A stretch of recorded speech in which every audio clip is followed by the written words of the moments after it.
barabakiranutsi imbere y'iki?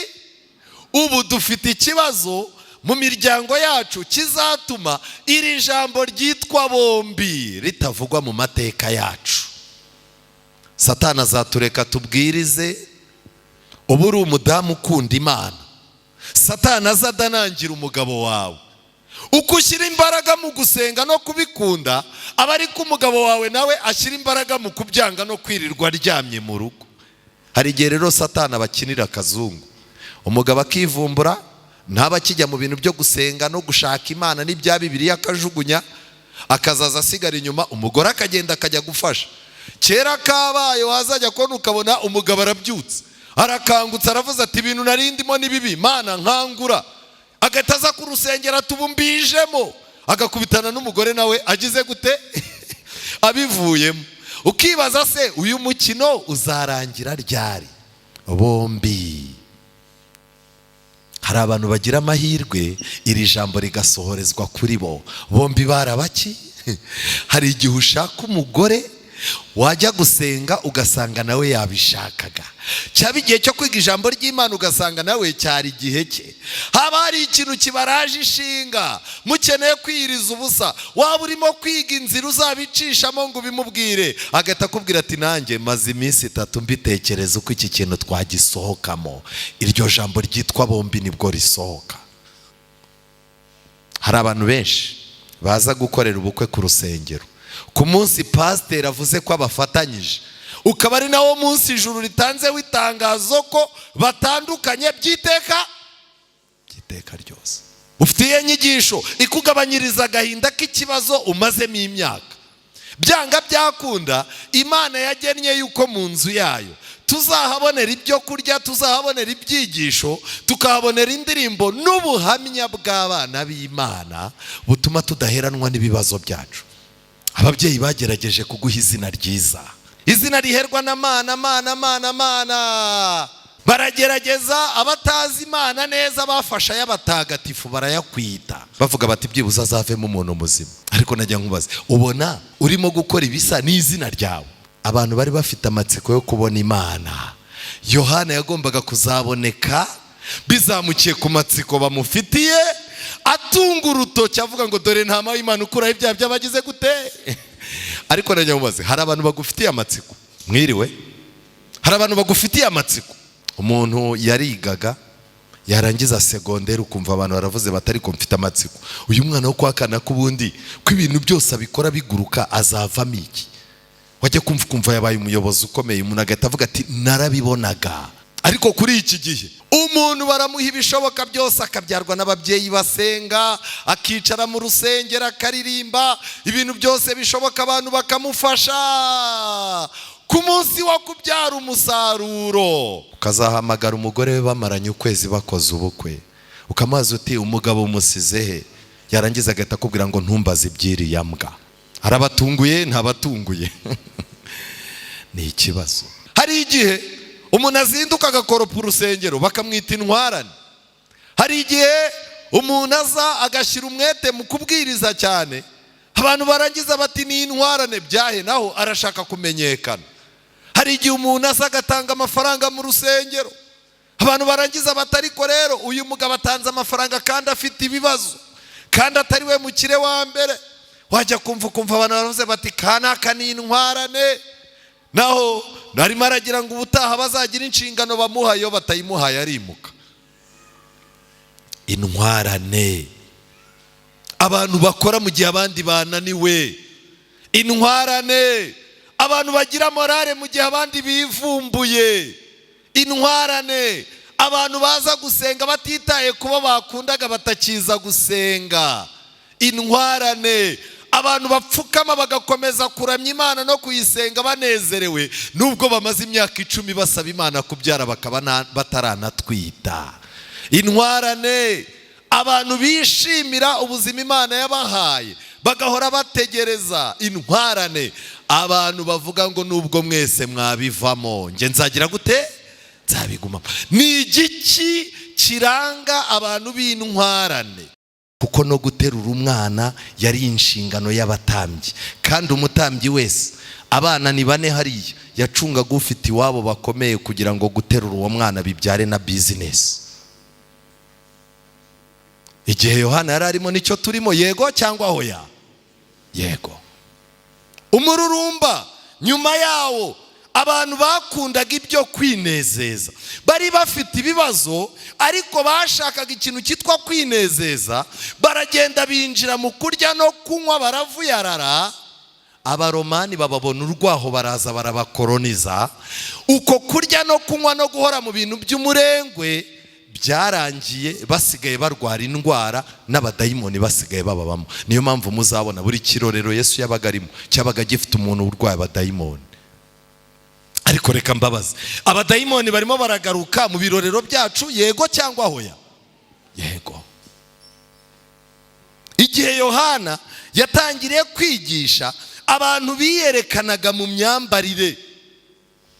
Umwenda wari ufite ubusobanuro bukomeye, kugeza ubwo abafarisayo bari barafashe gahunda, amategeko y'Imana badodesha imyenda ihenze, barangije bandikaho amagambo y'Imana. Iyo yabaga arimo kugenda rero yerekanaga amagambo y'Imana, ariko agashaka ko n'abantu bareba wa mwenda ugize gute uhenze. Muri iri teraniro ubu ushobora gusanga hari abagore bajya bahaza iyo baguriwe ibitenge bishyashya.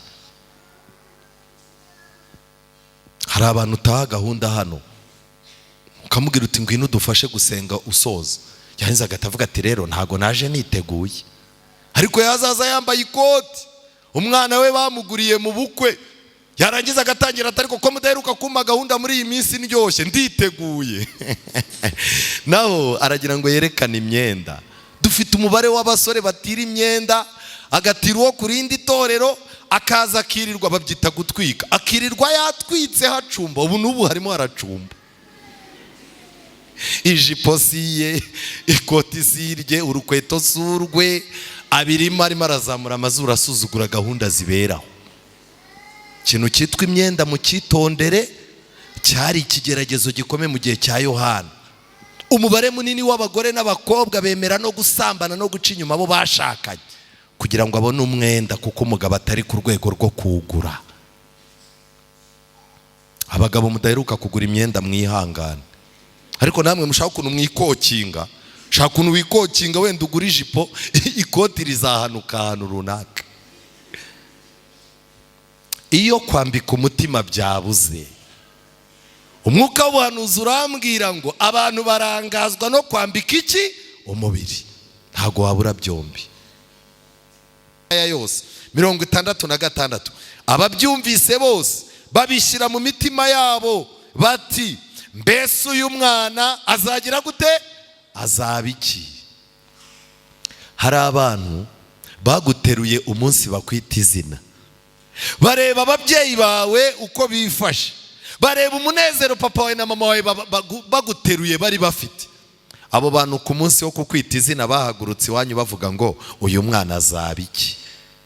Icyo nagira ngo mbabwire ngiki, kuba iwanyu bari bakwitezemo umuntu uzahinduka amaboko, ukaba warahindutse inyonjo. Ubu dufite abasore badashobora guherekeza ababyeyi babo mu murima, adashobora guheka akazigo ngo agatwaze mama we mu isoko, adashobora kubyuka ngo byibuze mu minsi ari mu kiruhuko ababyeyi be nabo baryame baruhuke.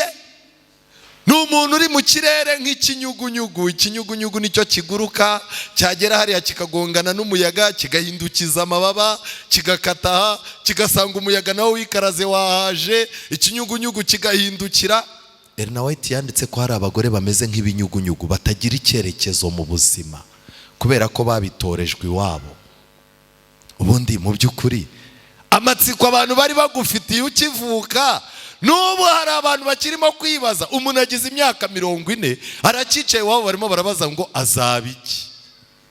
Ubundi ubona uzaba iki? Kwiringira TV, ubutumwa bwiza kuri benshi, gukizwa kwa benshi.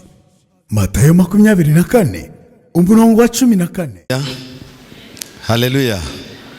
Reka nshime Imana yongeye kuduha amahirwe, yaba nje yaba namwe, kugira ngo tugere mu nzu y'Imana, tubwirwe imigambi myiza Imana idufiteho, kandi natwe tugambirire kuba mu ruhande rw'Imana, izina ry'Imana rihabwa icyubahiro. nongeye rero kwishimira kuba nagize aya mahirwe nkaba ndaha izina ry'Imana rihabwa icyubahiro. Ndagira ngo rero turamukanye mu izina rya Yesu. Yesu ashimwe. Amen. Reka namwe mbaha amahirwe kugira ngo mwifuruzizanye isabato nziza aho mwicaye. Yego, hari abicaranye n'abarakare mwihangane. Ese abana b'Imana barateranaga n'abasatani bakazamo. Ariko niba uri kumwe n'umuntu w'Imana arakumwenyurira. Mu gitondo twabonye yuko abantu b'Imana nubwo wamubonamo ibibazo, iyo utuje cyane ukamwitegereza ari Imana ikubwiye ngo umurebe, umubonamo umunezero. Amen. Rero ntago biri muri gahunda y'Imana yuko ibibazo byacu bitugaragara ku maso, ku buryo ikibazo wagize ku isoko umuntu aguhobera ku isabato saa 5 yarangiza akakikubona mu maso. Biba bivuze ngo ntago bana n'Imana ihanagura. Imana ihanagura amapica mabi y'ibyaduheranye ikatwandikaho ibindi bintu byiza. Ndanezerewe rero, nishimiye cyane uburyo twabanye n'abasore, kandi abasore nanejejwe cyane n'indirimbo ebyiri mwaririmbye, uburyo mwatuyoboreye gahunda. Nkurikije icyerekezo n'icyo Imana iteganya kubakuramo, Satani ntago yabyishimira. Niyo mpamvu mu buzima bwanyu igihe cyose ufite icyo umaze mu nzu y'Imana, ukaba ufite icyo uzamarira sosiyete, Satani akurwanya kuvuvuka, akazana kurwanya niyo ushaje. Satani ashaka uburyo profita amasaha yawe ya nyuma ngo ahanagure ibyo wari ugiye gusiga wubatse. Salomo yahanganye na Satani. Salomo aba umusore, Satani abura aho yinjirira. Salomo atangiye kuba umugabo, Satani abura aho yinjirira. Ariko ngo Salomo amaze kuba umugabo w'igikwerere, avuga rikijyana, Satani abona aho yinjirira.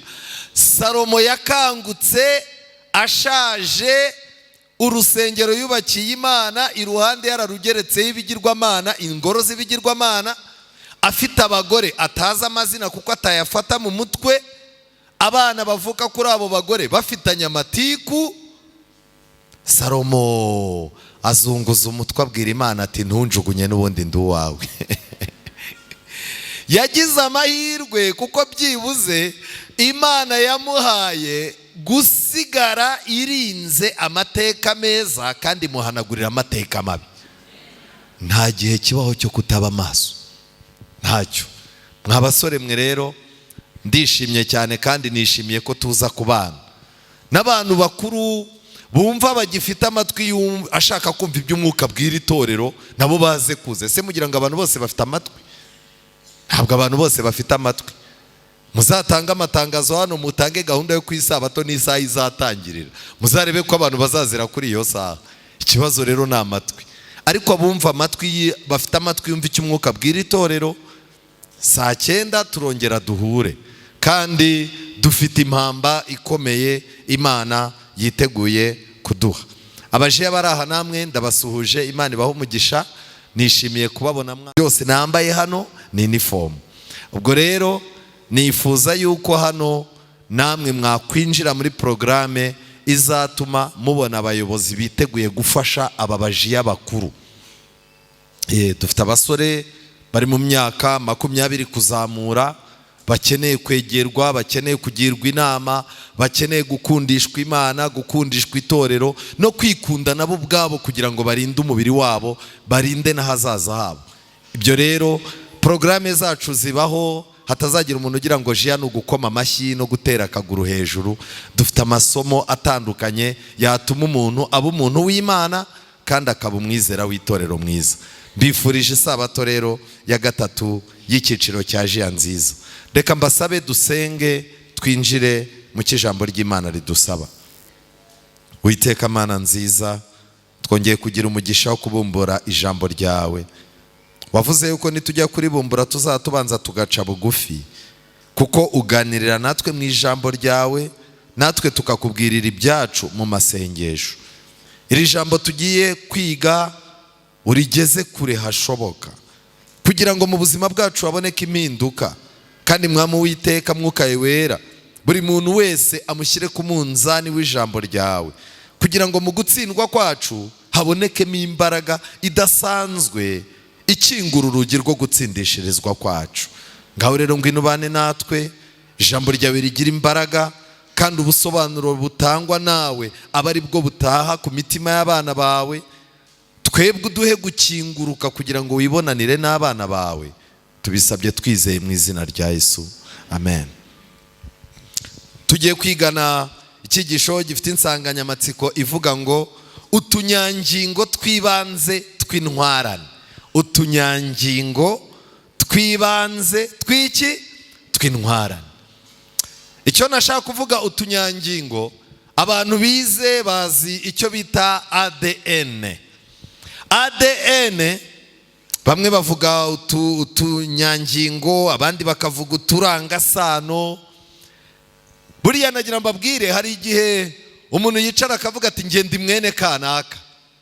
Umudamu akaza agahita avuga ati aba bana ni aba kanaka, akareba nk'umuntu w'umukire abitirira. Aba bana mubakurikirane nababyaranye na kanaka, arabihakana. Ariko ubwo uwo mudamu hari igihe abikora, uwo mugabo yaramaze kugira gute? Yaramaze gupfa. Kugira ngo abana be abacengeze mu bana ba wa mugabo kugira ngo bagabane imitungo. Rero uwo mugabo aricara akavuga tumva, aba bana banjye ubu murabona umutwe wabo udasa n'umutwe w'abariya bana buriya mugabo. Ubu koko murimo murareba mukabona igikara cyatari icyuriya mugabo. Noneho abantu bagira amarangamutima bagatangira batari kuzi ko ari byo, bati wabona yarabyayeyo ni hese umuntu atabyara. Iyo rero yamaze gutegura ko abana ari abaho, ndetse abana batangiye kuganira, kuri iki gihe haje iterambere, umwana muri babandi ba wa mugabo avamo akavuga ati ariko ko hari ibipimo byitwa ADN, abo bana bose nibabazane, natwe nibarangiza badufate bagende bajye gupima ADN, niduhuza uturangasano baraba ari abana bande? Ba data. Nyina w'ababana wabacometsemo iyo abyumvise aranezerwa cyangwa arababara? Kuko icyo kizami gihita cyerekana guhabana, bakavuga batumva uretse no kugira isano n'amaraso samwe n'icyerekezo si kimwe. Birangira rero ikizami kivanguye abana babitirirano n'abana b'umwimerere. ADN ni ikizami gikomeye. Utera inda ahantu ukayihakana, bakakubwira bati reka daho umwana n'uwawe, uti reka reka. Barangiza bati se uyu mwana ko tubona ari uwawe n'ibimenyetso. Nyina w'umwana akarira, abantu bose bakikaraga, umugabo ati reka reka reka. Barangiza bati nta kibazo, tugende tujye kuri polisi. Kuri polisi bakakujyanayo, bafite ibitaro. Barangiza bakagufata ibizami. Barangiza bati ahubwo dusanze uyu mwana wihakana ari we mwana wawe wuzuye kuruta n'abo umugore wa mbere yagize gute? Uturangasano tw'umwimerere turanga abantu b'iki? B'intwarane. Hari igihe umuntu azinduka agakoropa urusengero bakamwita intwarane. Hari igihe umuntu aza agashyira umwete mu kubwiriza cyane, abantu barangiza bati ni intwarane, byahe naho arashaka kumenyekana. Hari igihe umuntu aza agatanga amafaranga mu rusengero, abantu barangiza bati ariko rero uyu mugabo atanze amafaranga kandi afite ibibazo, kandi atari we mukire wa mbere. Wajya kumva abantu baravuze bati kanaka ni intwarane, naho narimo aragira ngo ubutaha bazagira inshingano bamuha, iyo batayimuhaye arimuka. Intwarane, abantu bakora mu gihe abandi bananiwe. Intwarane, abantu bagira morale mu gihe abandi bivumbuye. Intwarane, abantu baza gusenga batitaye kuba bakundaga batakiza gusenga. Intwarane, abantu bapfukama bagakomeza kuramya Imana no kuyisenga banezerewe nubwo bamaze imyaka 10 basaba Imana kubyara bakaba bataranatwita. Intwarane, abantu bishimira ubuzima Imana yabahaye bagahora bategereza. Intwarane, abantu bavuga ngo nubwo mwese mwabivamo nge nzagira gute? Nzabiguma. Ni igiki kiranga abantu b'intwarane? mbere gato yuko Yesu agaruka hazaba hariho abantu bafite imico n'indangasano zimeze nk'iza Yohana umubatiza. Ntabwo Imana ishobora kwemera ko abantu bazahagarara imbere ya Herode bamena amabanga y'ubusambanyi yagiranye na Herodiya. Abo bantu bakazaba bashobora gutunga urutoki bazi yuko bashobora kuba bari ku munota wa nyuma w'ubuzima bwabo. Imana ntishobora gufata abantu b'abanyabwoba nk'uko tumeze, ngo ifate abantu bava mu masezerano nta mpamvu nk'uko tumeze, ifate abantu baza kuramya batazi ikibazanye nk'uko tumeze, ngo nirangiza izabafate ibashyiraho. Reka da, mu gisirikare haba abo bita special force. Special force ni abasirikare batambaye nk'uko abandi bambaye, ni abasirikare badatorezwa abandi batorezwa, ni abasirikare batagira amagambo mu kanwa yerekana ko ari abasirikare, ndetse kenshi na kenshi amasura yabo nta muntu uba uyazi muri karitsiye. Abo basirikare batorejwe yuko bazaza bakomeza bakajya imbere aho bigeze, mu gihe abandi basirikare basubira hehe? Inyuma. Iyo urugamba rwakomeye, abasirikare bagakuramo imyenda ya gisirikare bakambara iy'abasivili, imbunda bagatangira kuzitaba munsi ya tuwarete, umuntu wari umusirikare akihindura umukecuru w'umusabirizi, buri muntu wese agakizwa n'amaguru ye. Aho ngaho niho batora abasirikare bitwa special force. Mu gihe abandi batinya, nibwo bo batinyuka. Mu gihe urugamba rwateye ubwoba abantu babaye amazi, bo nibwo batambuka. Imana irimo irategura abantu batari ibihangange mu maso y'abantu, batari abantu basanzwe bazwi cyane ku buryo abantu babashakaho iby'agakiza. Bagomba kuzaba special force, bakaba intwarane, bakazahagarara mu mwanya nk'uwo Yohana yari ahagazemo, bagahamya Imana. Abo bantu urimo. Ijambo ry'Imana ritubwira byinshi. Luka igice cya mbere, Imana yagendereye umuryango wari umuryango ufite ikibazo, ni umuryango wakoreraga Imana udacika intege. Luka igice cya mbere umurongo wa 5, ku ngoma ya Herode umwami w'i Yudaya hariho umutambyi witwaga Zakariya wo mu mugabane wa Biya, wari ufite umugore wo mu bakobwa ba Aroni witwaga Elizabeti. Berekanye uwo ari we, ariko bavuze n'umugore we, ndetse bavuze umugore aho yamukuye. Ndashaka kwibaza muri uyu mwanya, wowe urinde? Ukomoka kwande? Ukora iki mu nzu y'Imana? Umugore ufite mwahuriye he? Kandi agufasha iki mu bigendanye no gusenga? Ibyo bintu biba bifitanye isano n'abana muzabyara. Ikindi, Bibiliya iravuga ngo bombi barabakiranutsi imbere y'iki? Ubu dufite ikibazo mu miryango yacu kizatuma iri jambo ryitwa bombi ritavugwa mu mateka yacu. Satani azatureka tubwirize, ubu uri umudamu ukunda Imana, Satani azadanangira umugabo wawe.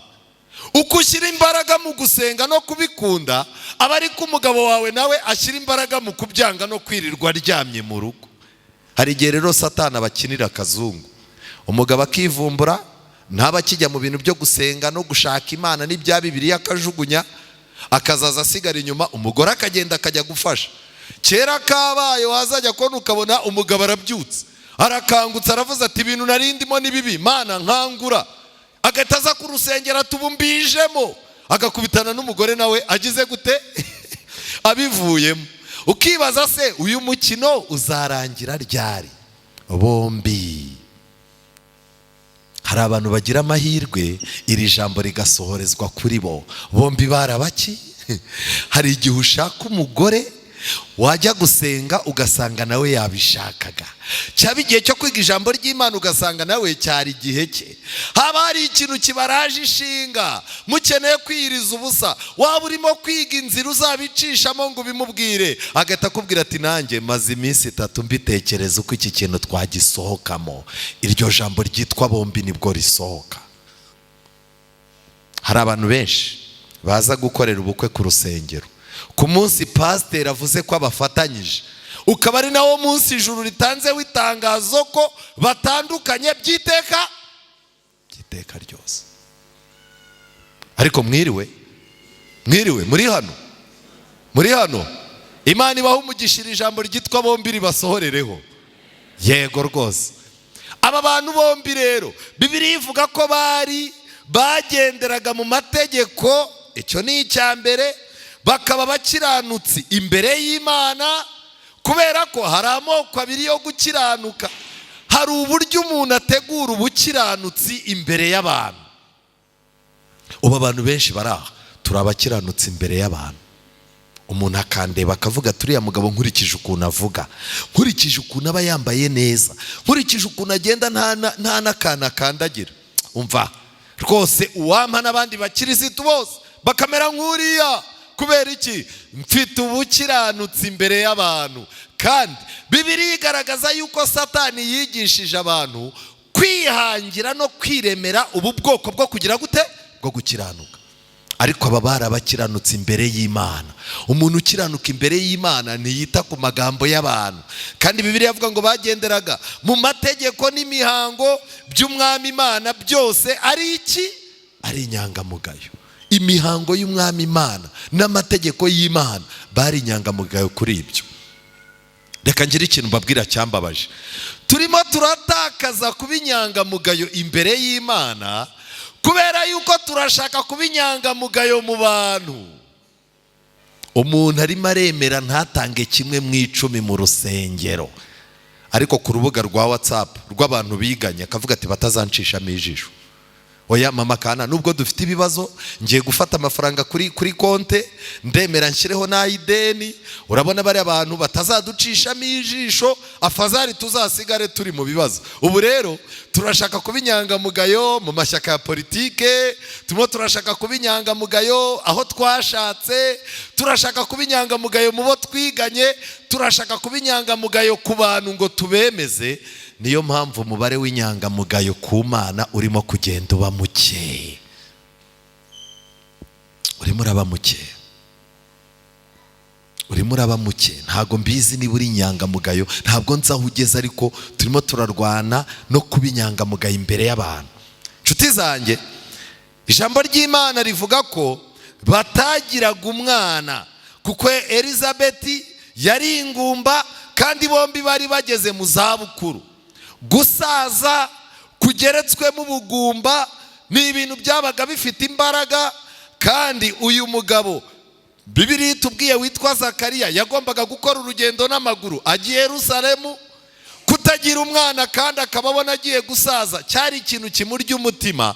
Ngo ariko guhorana amasezerano yo kubona Mesiya ngo byagabanyaga umutwaro w'ubugumba. Amen. Wowe ufite iyihe nyigisho muri wowe ikugabanyiriza ubugumba? Ufite iyihe nyigisho ikugabanyiriza agahinda k'ikibazo umazemo imyaka? Byanga byakunda, Imana yagennye yuko mu nzu yayo tuzahabonera ibyo kurya, tuzahabonera ibyigisho, tukahabonera indirimbo n'ubuhamya bw'abana b'Imana butuma tudaheranwa n'ibibazo byacu. Ijambo ry'Imana rivuga ko Imana yaje itanga amategeko, ivuga uburyo uwo mwana bazamufata, ndetse uwo mwana ijambo ry'Imana rivuga ko azahindurira benshi ku bukiranutsi. Ndetse Bibiliya irangije umurongo wa 12 avuga ngo azakubera umunezero n'ibyishimo, kandi benshi bazanezererwa kuvuka kwe. Yohana yagombaga kuba umunezero w'ababyeyi, yarangiza akaba umunezero wa sosiyete. None umubare munini w'urubyiruko rw'uyu munsi wa none, umubare munini w'abasore b'uyu munsi wa none banezeza abantu bakababaza baki? Ababyeyi. Harya nagira ngo mbabaze, Bibiliya mfite niba ariyo mufite, Bibiliya mfite niba ariyo mufite, iravuga ngo wubaha abaturanyi n'abandi bantu kugira ngo uramire mu gihugu Uwiteka Imana iguha. Niko ivuga? None nagira ngo mbabaze, ubwo kurama kuracyahari cyangwa ntiguhari? Iki ni ikibazo gikomeye. Ubu umuntu uko agenda yunguka, uko yambara ipantaro, umusore arimo arambara ipantaro yayifunga kumvira amufashe, yakwambara urukweto rutagira isogisi akumva ntirugwa, umukobwa akagenda akambara rwose ijipo cyangwa agashata, yareba mu gatuza akabona agatuza karahagaze nk'uko abishaka, yarangiza agahita agira ngo se yarambagije nabi. Nubona mama wawe yarazanye iminkanyari ntukagire ngo se yarisondetse. Abasaza ba kera bari bazi kugenzura.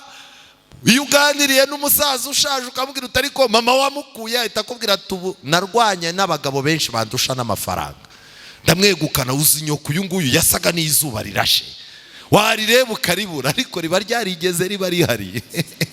Ubwo rero biba bivuze ngo cunga cyane kuko n'iryawe rizagira gute?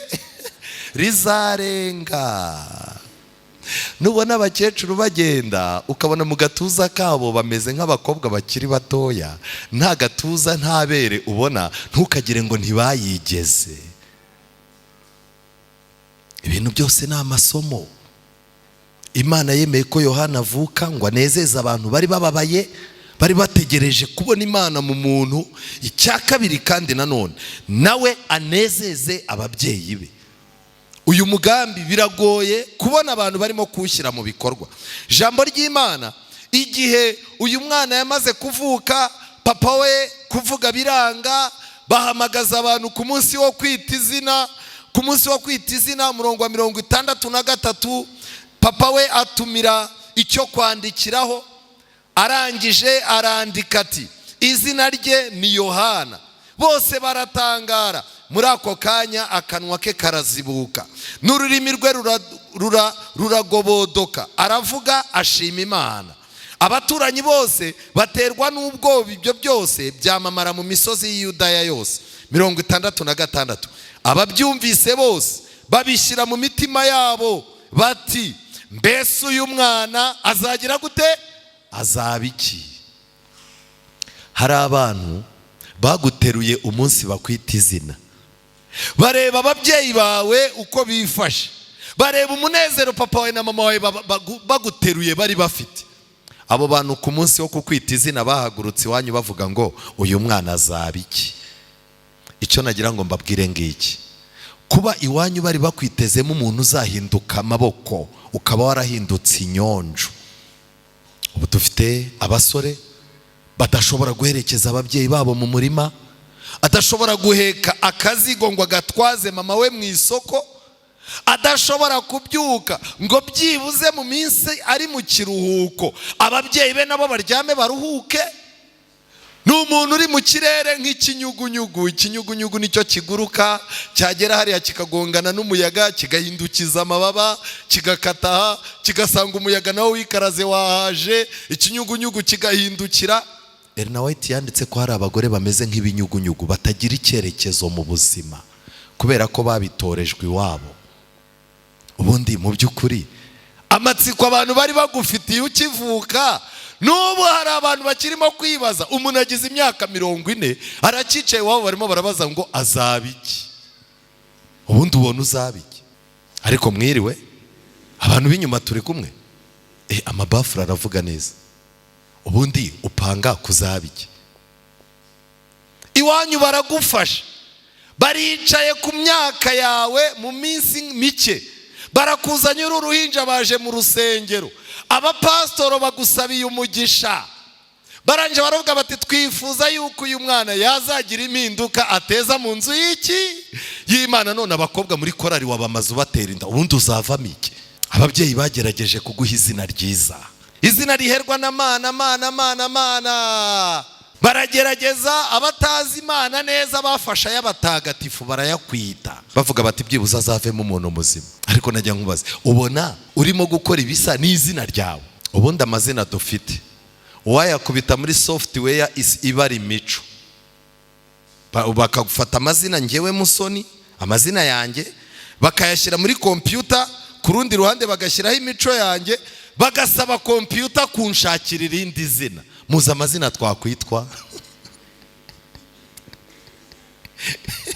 harimo ba Matiku biryo wiziritse, urumva, harimo ba Shyari, uranyumva, ba Nyiranda. Twahindurirwa amazina. ariko ubu kubera ko dufite amahirwe buri muntu wese yitwara uko ashatse. Yohana yatangiye gukura abantu bamufitiye amatsiko, aho agereye mu myaka yagombaga kwinjira mu busore ngo abantu bamubone, Imana imujyana mu butayu. Kubera ko bari bamufitiye amatsiko, Imana yagombaga kuzamubereka abamara iki? Amatsiko. Amen. Abantu bari bafite amatsiko yo kubona Imana. Yohana yagombaga kuzaboneka bizamukiye ku matsiko bamufitiye, atunga urutoki avuga ngo dore ntama w'Imana ukuraho ibyaha by'abagize gute. Ariko najya mubaze, hari abantu bagufitiye amatsiko? Mwiriwe? Hari abantu bagufitiye amatsiko?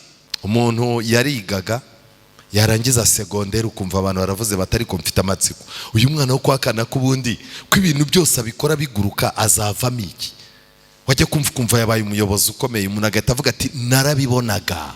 Ariko kuri iki gihe umuntu baramuha ibishoboka byose, akabyarwa n'ababyeyi basenga, akicara mu rusengero akaririmba, ibintu byose bishoboka abantu bakamufasha.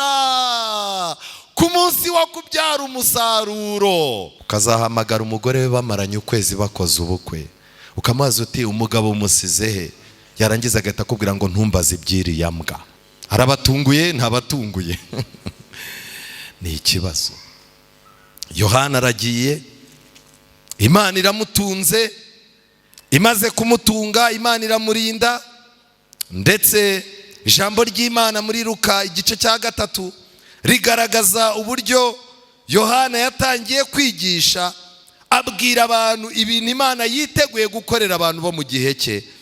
Luka igice cya 3 umurongo wa 5 yaratangiye arababwira ngo igikombe cyose kizuzuzwa. Amen. Abantu bari bameze nk'ibikombe birimo imyobo, buri muntu wese yari afite ikintu abura, wanamureba uko ahagaze ukabona hari ikintu abura. Yohana arababwira ngo igikombe cyose kizagira gute? Kizuzuzwa, kuko ni igihe cy'Imana cyo gutanga ibisubizo. Arangije aravuga ngo kandi n'umusozi wose n'agasozi bizagira gute? Bizaringanizwa. Politike yari iriho, imisengere yari iriho, ubuzima rusange bw'abantu bari barasumbishije abantu, kugeza ubwo Yesu hari ahantu yararitswe mu munsi mukuru, abwira umuntu wari wamutumiye, aramubwira ati ubutaha nutumira abantu jya utumiramo n'abanyantege nkeya batazashobora kugira gute? Kukwishyura. N'uyu munsi wa none systeme niko yubatse. Systeme niko yubatse. Nubu uri umukene ugataha ubukwe bw'umuntu, jya uzinduka ubukwe butaraba, baba babuza abaterura intebe, ucungane nabo bacengeremo cyagiye barimo kubaza batari ko intebe zaje ntizirahagera, uburagurutse. Ariko ubundi imbabaze za fanta zaje ntiziraza, ubugurutsemo. Kuko iyo batangiye gutoranya abakomeye n'aboroheje, baratangira bati uyu ntimugire icyo mutwara twazindukanye. Naho uri muraza ngo Imana ngo irambwiye ngo hano hari ubukwe. Reka. Ubuzima bwubakiye ku busumbane, ibihugu biyobora isi byubakiye ku busumbane. Leta Zunze Ubumwe za Amerika zishobora kwicara zikicarana na Vatikani, barangiza bakashuka Sudani ngo turareshya turi ku nyungu zimwe, kandi abanyarwanda baciye umugani ngo amaboko atareshya ntagira gute? Yego. Ijambo ry'Imana riratangaje cyane. Yakomeje avuga yuko hari ibintu bigoramye. Ibintu bigoramye byari bigoramye muri politike abirebesha amaso. Yohana yari umwana wo mu batambyi, ibigoramye ku buturo bwera nabyo yaragize gute? Yarabizi. Yarebaga ibintu byagoramye muri sosiyete no mu ngo z'abantu, arangije aravuga ngo ibigoramye bizagira gute? Kubera ko yateguraga yuko umugorozi mukuru agiye kuza kugorora ibyazambye. Yohana abwira abantu ngo kandi n'inzira zidaharuwe nazo zizagira gute? Zizaharurwa. Hari inzira za kera abakera bari baraciyemo zari zarasibamye. Reka mbabaze, mukurikije aho tugeze, inzira yo gucumbikira abashyitsi iracyaharuye? Simwe mbaza abayobozi. iracyaharuye inzira yo gucumbikira abashyitsi iracyaharuye. Reka da, umuntu aratangira ati wancumbikiye, umugore akabagukubisa akantu ati wabona ari umwesikoro. Ukajya mu cyumba ngo ugiye gusenga, ukabwira Imana uti Imana wambwiye niba ari umuntu wawe unyohereje cyangwa atari we, ugategereza Imana nayo kwiguha igisubizo, ukagira gute ukakibura. Wagaruka umudamu agatangira ati kutamusezerera. Reka ngira ikintu mbabaza, Baburahamu, Baroti, inzira yo gucumbikira abashyitsi niyo yacagamo agakiza kabo, inzira y'ubunyangamugayo, inzira y'ubuvandimwe. Igihe Aburahamu na Loti bashwanaga, murebe muri Bibiliya zanyu, Aburahamu na Loti barashwanya. Iminota yaha nayo ishobora kuba yiruka, ariko ndirukankana nayo ndabona kabaye. Itangiriro igice cya 13, yego igice cya 13. Aburahamu na Loti baratandukana, amatiku yavuye mu bakozi, amatiku yaciye ku bagore, birangira Imana yeretse Aburahamu yuko hari ikibazo hagati ya famiye ye n'iya Loti. Wowe iyo umenye ko ufitanye ikibazo n'umuryango mwahoze muri inshuti, ubyitwaramo ute? Aburahamu arangije umurongo wa 5, kandi na Loti wagendanaga na Aburahamu yari afite imikumbi n'amashyo n'amahema. Icyo gihugu nticyabakwira kugituramo kuko ubutunzi bwabo bwari bwinshi, bibabuza guturana. Habaho intonganya z'abashumba b'inka za Aburahamu n'abiza Loti. Kandi muri icyo gihe nubwo bashwanaga gutyo, mu nyumve neza, Bibiliya yaravuze ngo Abanyakanani n'Abaferizi babaga muri icyo gihugu. Aburahamu arabyitegereza, we abona birimo birazana agatotsi mu misengere, kuko Aburahamu ntiyamenyereye gusenga afitanye ikibazo n'umuntu. Ariko hari abantu bicaye aha, mushobora no gushwana mukajya no muri ribu, akaza mu rusengero agahagarara imbere ati bantu b'Imana, uko muri aha nta muntu mfitanye nawe ikibazo, ijoro rirabizi. Indyarya zirahari hano ntizihari. Hari abantu Imana ifite mu rusengero badashobora gutuza bagiranye ikibazo n'umuntu. Aburahamu abona biranze. Umurongo wa 8, Aburahamu abwira Loti ati he kubaho intonganya kuri nge nawe no kubashumba bacu, kuko turi abavandimwe. Inzira y'ubuvandimwe yatumaga Aburahamu yemera guhomba inyungu kugira ngo agumane Loti. Ndagira ngo mbabaze, inzira y'ubuvandimwe iracyarya? Bene wanyu uko baca iwawe niko wumva usa n'utuje. Ukajya kumva umugabo, ngewe simba shaka akajagari kanyu, singashaka iwanjye, mujye mugenda mujye kwaso, hano ntabwo ari kwaso. Yarangiza akabwira abantu ati nge bene wacu nabaciye hano, niyo mpamvu ntuje neza we.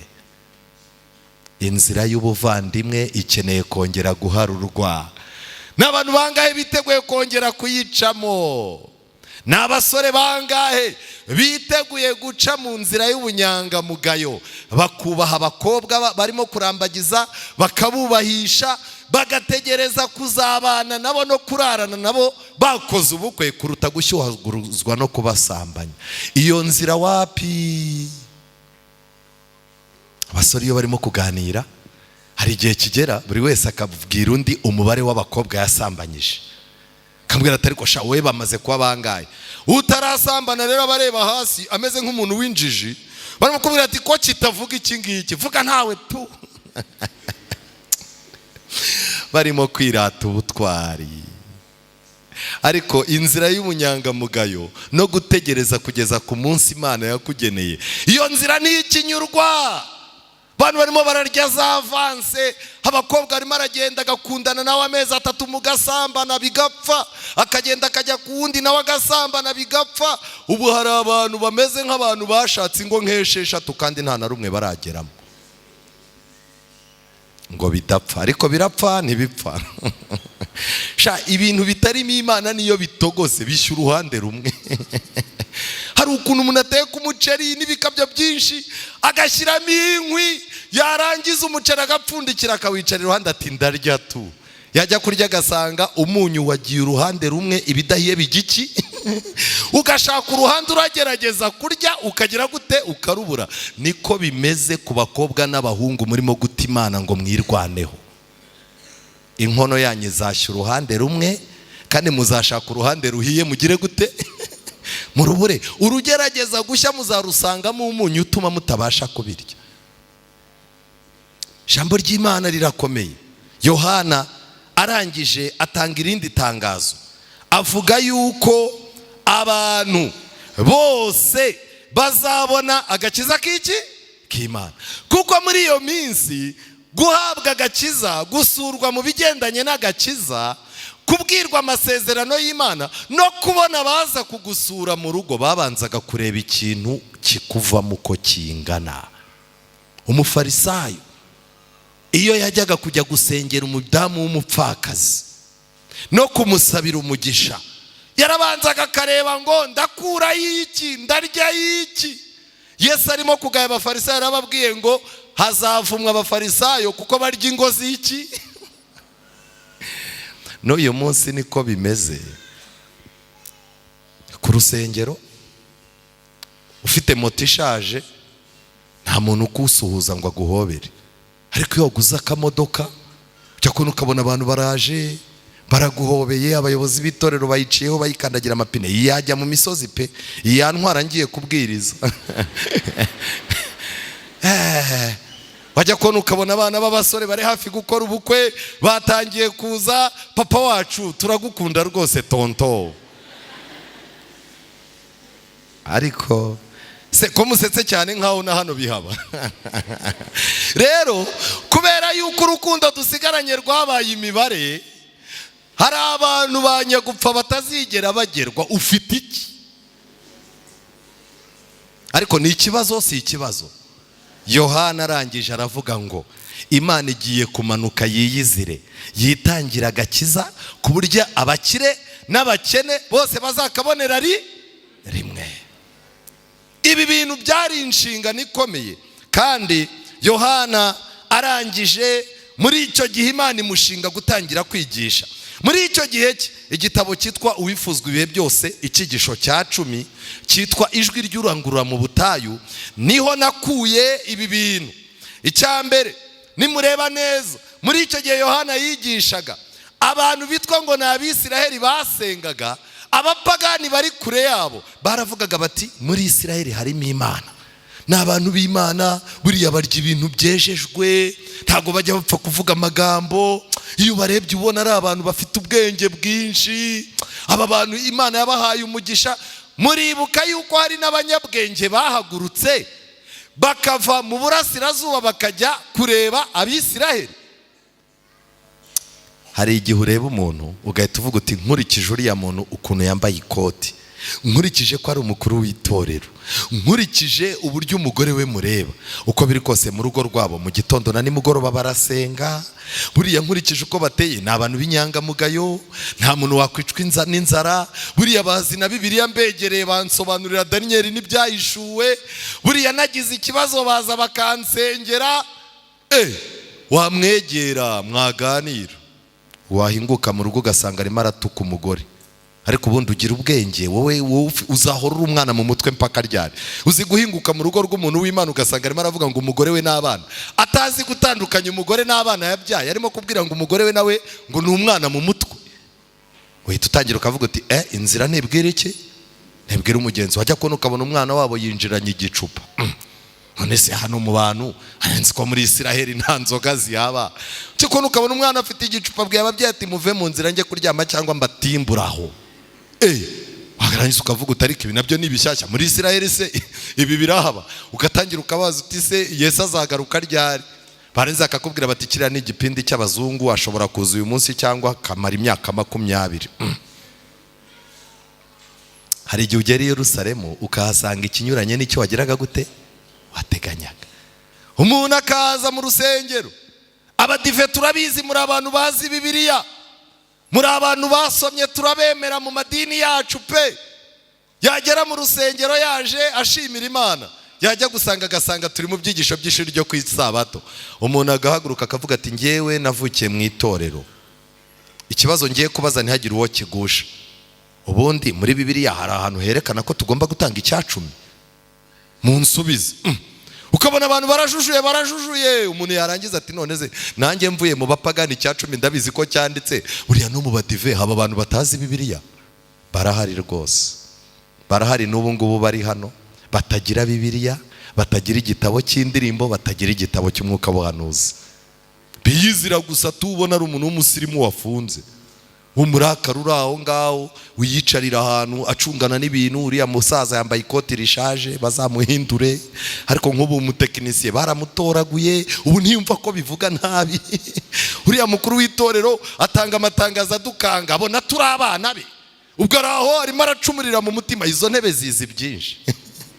Izo ntebe yaba zavugaga, cyangwa umuntu yayihagurukaho hakabanaho urupapuro rw'ibyo watekerezaga.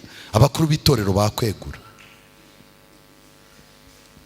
Yohana igihe cye cyari igihe kigoye. Icyambere, abantu bari bagoswe n'umururumba w'ubutunzi, ikintu cyitwa amafaranga. Abantu bari barimo guhemukirana. Amafaranga nicyo kintu cyari kiri imbere, kugeza ubwo na Yesu avuka bajya kumwakira. Ngo umutambyi wagombaga kumwakira yarebye hirya yibonera umuntu w'umukire. Ngo Mariya kubera ko yari akennye asigara ahagaze yabuze umwakira iki? Umwana. Simiyoni araza aba ari uterura Yesu, kuko no guterura umwana yari inshingano y'abatambyi. Kandi umutambyi wese, abana ni 4 hariya, yacungaga ufite iwabo bakomeye kugira ngo guterura uwo mwana bibyare na business. Igihe Yohana yari arimo nicyo turimo, yego cyangwa hoya? Yego. Umururumba.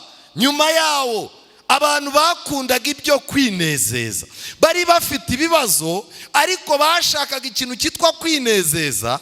Baragenda binjira mu kurya no kunywa, baravuyarara. Abaromani bababona urwaho baraza barabakoroniza. Uko kurya no kunywa no guhora mu bintu by'umurengwe byarangiye basigaye barwara indwara, n'abadayimoni basigaye bababamo. Niyo mpamvu muzabona buri kirorero Yesu yabaga arimo cyabaga gifite umuntu urwaye abadayimoni. Ariko reka mbabaze, abadayimoni barimo baragaruka mu birorero byacu, yego cyangwa hoya? Yego. Igihe Yohana yatangiriye kwigisha, abantu biyerekanaga mu myambarire. Umwenda wari ufite ubusobanuro bukomeye, kugeza ubwo abafarisayo bari barafashe gahunda, amategeko y'Imana badodesha imyenda ihenze, barangije bandikaho amagambo y'Imana. Iyo yabaga arimo kugenda rero yerekanaga amagambo y'Imana, ariko agashaka ko n'abantu bareba wa mwenda ugize gute uhenze. Muri iri teraniro ubu ushobora gusanga hari abagore bajya bahaza iyo baguriwe ibitenge bishyashya. Hari abantu utaha gahunda hano ukamubwira uti ngwino udufashe gusenga usoza, yahinze agatavuga ati rero ntago naje niteguye. Ariko yazaza yambaye ikoti, umwana we bamuguriye mu bukwe, yarangiza agatangira ati ariko ko mudaheruka kumpa gahunda muri iyi minsi ndyoshye nditeguye. Naho aragira ngo yerekane imyenda. Dufite umubare w'abasore batira imyenda, agatira uwo ku rindi torero, akaza akirirwa, babyita gutwika, akirirwa yatwitse hacumba. Ubu n'ubu harimo haracumba. Ijipo siye, ikoti sirye, urukweto surwe, abirimo arimo arazamura amazuru asuzugura gahunda ziberaho. Ikintu cyitwa imyenda mu cyitondere cyari ikigeragezo gikomeye mu gihe cya Yohana. Umubare munini w'abagore n'abakobwa bemera no gusambana no guca inyuma abo bashakanye kugira ngo abone umwenda, kuko umugabo atari ku rwego rwo kuwugura. Abagabo mudaheruka kugura imyenda mwihangane. Ariko namwe mushaka ukuntu mwikokinga, shaka ukuntu wikokinga, wenda ugura ijipo ikoti rizahanuka ahantu runaka. Iyo kwambika umutima byabuze, umwuka w'ubuhanuzi urambwira ngo abantu barangazwa no kwambika iki? Umubiri. Ntago wabura byombi. Muri icyo gihe abantu bashakaga ibinezeza umubiri, kurya no kunywa byahindutse icyo navuga nk'imbarutso y'indwara. Abantu bari baraguye mu bya mwuka. Mu gitondo nabwiye abantu uburyo ahantu itorero ryacu ryatangiriye twita ku Gicumbi. niho usigaye ugera ukahabura ibimenyetso by'uko itorero rihari.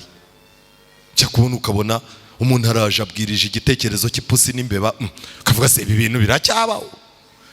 Wajya kumva ngo inama y'itorero musigare, ubwo bagiye guhangana n'iki? Ikibazo cy'umwana ufite papa we w'umukuru w'itorero akaba yarateye inda kandi ashaka ubukwe bwo mu rusengero. Ibintu bikazungurutana, pasiteri bakambwira bati ubu bukwe buraguhitana. Pasiteri akikuriramo ake karenge akabisigira umukuru w'itorero mukuru. Ariko ukibaza ibi bintu byari bikwiriye? Icyo nagira mbabwire ni kimwe, kugwa mu by'umwuka. Ndagira mbabwire ngo ahantu dukeka ko ariho Imana ifite abantu benshi, usanga ariho ahantu hariza Imana kuko yahabuze umuntu. Ruhango murababaje. Ruhango iyi nayiciyemo ndi umwana muri 96, ndagasore gato kakaririmbye. Hano mu Ruhango niho twaguraga amata meza, niho twaguraga amandazi meza. Umuntu w'umudive baravugaga bati jyayo abari hunywa amata niho tuba twizeye. None ubu urasuka amata y'umuntu ukayasuka we, ugategereza ko ashira mu gikombe ugaheba, warangiza ukamuzize aya mata urayizeye, ati ndayizeye yanywe cyangwa uyareke. Naho yasutsemo amafarini n'ibiki kandi ku isabato ugasanga yicaye, hari abantu arimo kuvuga ngo bariye mu materaniro ko bataje gusenga yabateye inzoka.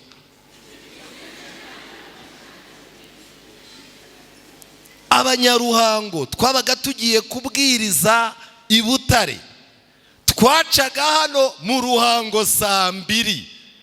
Abantu barimo kujya gusenga banyuma babaga bafite ibitabo, babaga barimo kwiruka icyuya cyaje, ubabona mu maso ukabona ko bakererewe saa 2.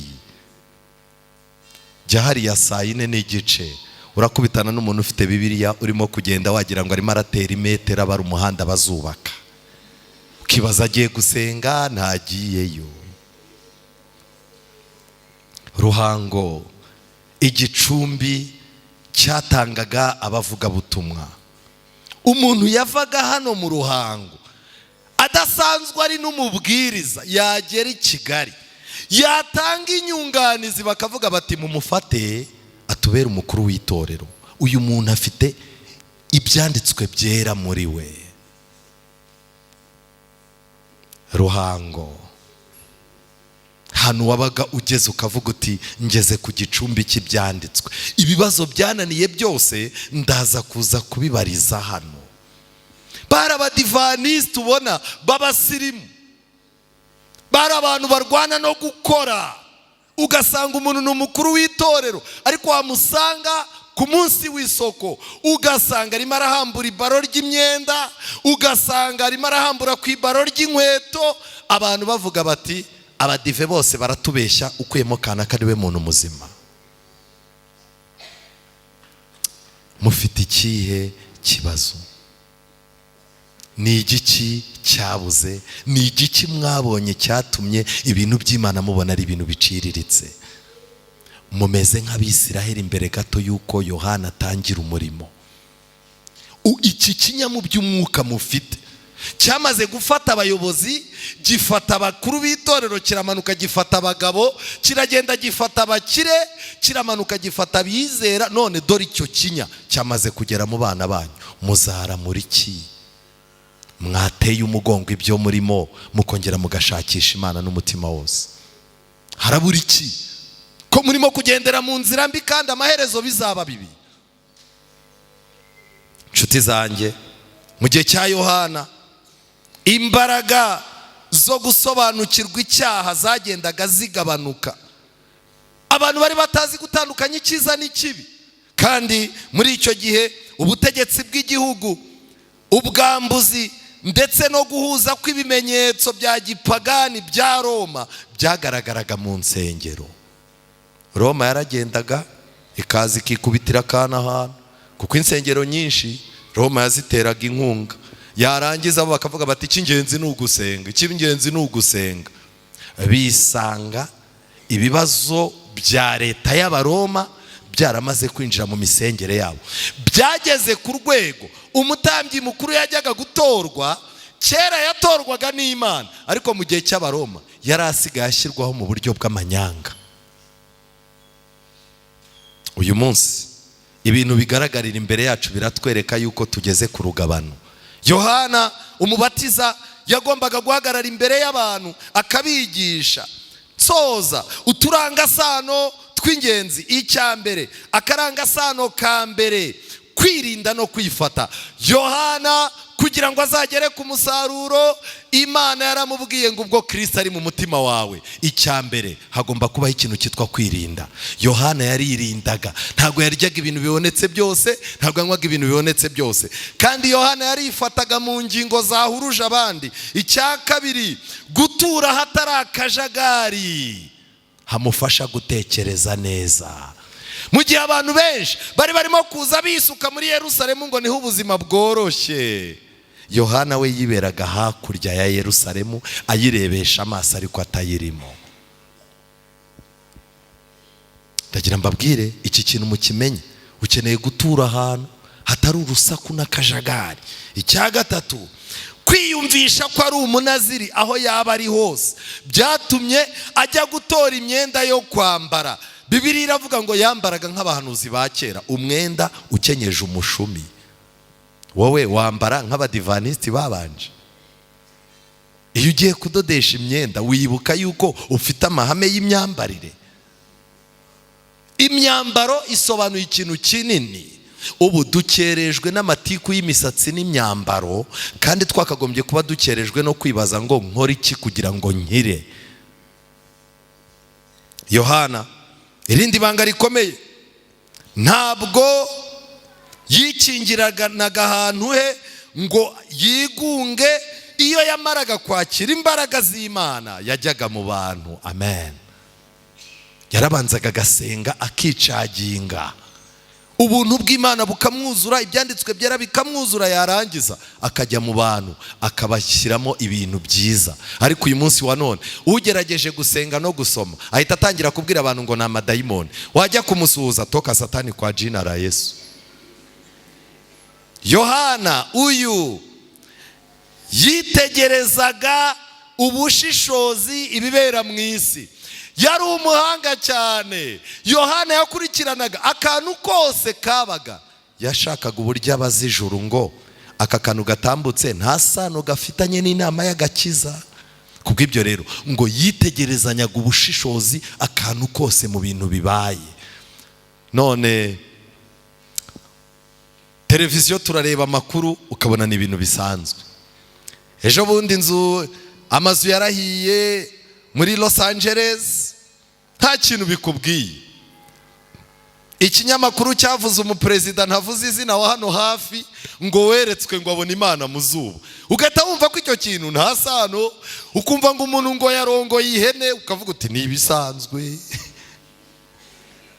Buri kintu cyose ukeneye kukirebana ubushishozi. Ngiyo impano ikomeye Imana yari yahaye abadivanisiti. Mfite ubwoba yuko bitewe na social media, bitewe n'ubupagani burimo kwinjira muri twe, iyo mpano nziza yo kwitegerezanya ubushishozi tuzayinyagwa. Abadivanisiti ba kera wajyaga kumurambagiza ukaza wiyorobetse, munsi umwe akakubwira ati reka dusenge, mugasenga akabwira Imana ati Imana, igihe kirageze ngo buri wese muri twembi umwerekane uko ari. Yamara gusenga umusore agahita amubwira ati ntakubeshye nywa inzoga nihishe. Habaga hari uburyo bw'ubugenzuzi bukomeye. Ariko uyu munsi wa none urabana n'umuntu wajya kubona ukabona kuye byeri munsi y'igitanda uti kana bigenze gutati uku nuko byakire. Ubu rero mu gihe nta bushishozi mufite, mujye muhora mwiteguye kwakira ibibabayeho. Ubushishozi buva mu kwiga ijambo ry'Imana no gusenga. None turabyuka nk'ihene tugataha nk'inkoko. Ubushishozi tuzabukura he? Nshuti zanjye, muri icyo gihe cya Yohana mwijoro yakundaga gusoma no gushakashaka mu mizingo y'abahanuzi ba kera. Amen.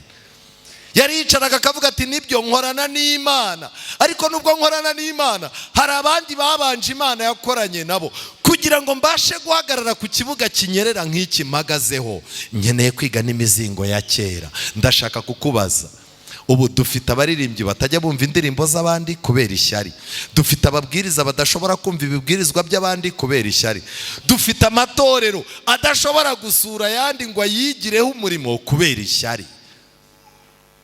Ndabinginze mushakashake mu byanditswe, umunsi nurangira utigeze wiga ibyanditswe byera, jya umenya yuko uraranye ubumuga, kandi ubwo bumuga buzigaragaza imbere. Mukanguke muve mu bintu murimo, mwegera Imana nayo irabegera. Mumanike amaboko mubwire Imana ko munaniwe, yasezeranye ko izaduha imbaraga. Nshuti zanjye, mu gihe cya Yohana yakoresheje irihe banga?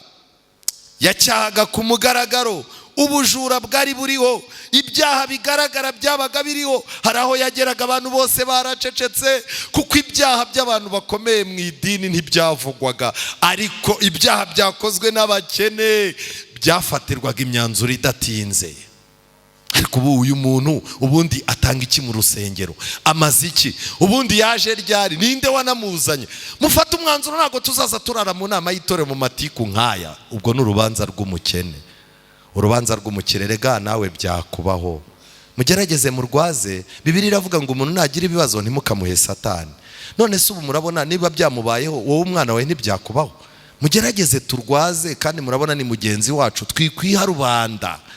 Ubwo ikintu cy'amanyanga cy'umuntu wateye inda bakagikavaringa, mu gihe utegereza ko bagiye gufata imyanzuro yo kumuhagarika, bakaba muhaye inshingano. Kavuga utari ko abantu bahabagira amaso ntayo. Wowe ukeneye gusenga Imana, ugasengera n'abayobozi b'itorero. Ndagira ngo mbabwire, muri icyo gihe Yohana yavugaga ukuri ku mugaragaro, yakoreshaga amagambo atyaye ariko asobanutse, kandi yemezaga abantu. Abemeye bakihana, Yohana yabategekaga yuko bagomba kubatizwa kugira ngo kibe ikimenyetso. Nta muntu n'umwe ukwiye gukurikira Imana mu manyanga, gukurikira Imana bigomba kuba ku mugaragaro. Yohana kandi abantu bamuzaga hari benshi, bakamubwira bati ni wowe mubwiriza mwiza usigaye, dore ni wowe muhanuzi urimo uravuga ibintu. Yohana we, hahirwa rwose ababyeyi bakubyaye bazagira umugisha, dufite amahirwe yo kukubona. Kandi iyo bimeze gutyo, iyo umubwiriza, iyo umuhanuzi, iyo umupastor arimo gushimwa, abantu baza gushima benshi baba ari abagore. Hahirwa umugore mu bana rwose, ubi wawe si nka paradizo. Yohana yabonaga abantu bamukunze cyane, ibintu yakoze byabyaye umusaruro. Yohana yarafataga urutoki bakarwitegereza,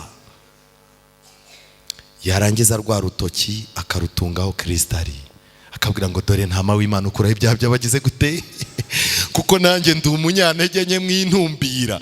Icyo kintu Yohana yakoze n'ubu turagikeneye. Nihagira umuntu ushimwa akarutishwa abandi, yewe nabarusha n'icyubahiro, Yesu azagira gute? Azamuhebuza. Ijambo ry'Imana ritwereka yuko mu gihe abantu bamanukaga baza, Yohana yagize ikibazo. Yabonye abantu ari benshi, aranezerwa, aravuga ati ibintu byaciyemo. Mwuka w'Imana araza aramubwira ngo abarimo kumanuka baza benshi n'ingwiza murongo. Nibwo Yohana yahise ahindukira, avuga amagambo avuga ngo mwabana b'inshira mwe, ninde wababuriye ngo muhungu umujinya uzagira gute? Uzatera. Mwuka wera yaramubwiye ko hamanutse abantu b'ingwiza murongo. Uramutse ufashe ibitabo bya hano, muri busange mufite abizera benshi. Nahoze numva raporo zaho, ariko abantu benshi ni ingwiza murongo. Ushobora kubona korari, wajya kuyiha urugero ukayibarira abantu 40, wajya gusanga ugasanga umuyobozi wa korari araje arakubwira ati rero nubwo mumbare abantu 40, bariya bose buriya nta kintu bajya bamfasha, tuvunika turi 4. Nibwo uzamenya yuko ingwiza murongo zihari. Umubyeyi uramureba ukabara abana 5 bamaze kurangiza segonderi, 2 barangije kaminuza, bicaye mu rugo, abareba ukuntu basabogosha ubwanwa, abandi bafite imisatsi y'abasirimu, warangiza ukavuga uti mama kanaka yibera muri paradizo.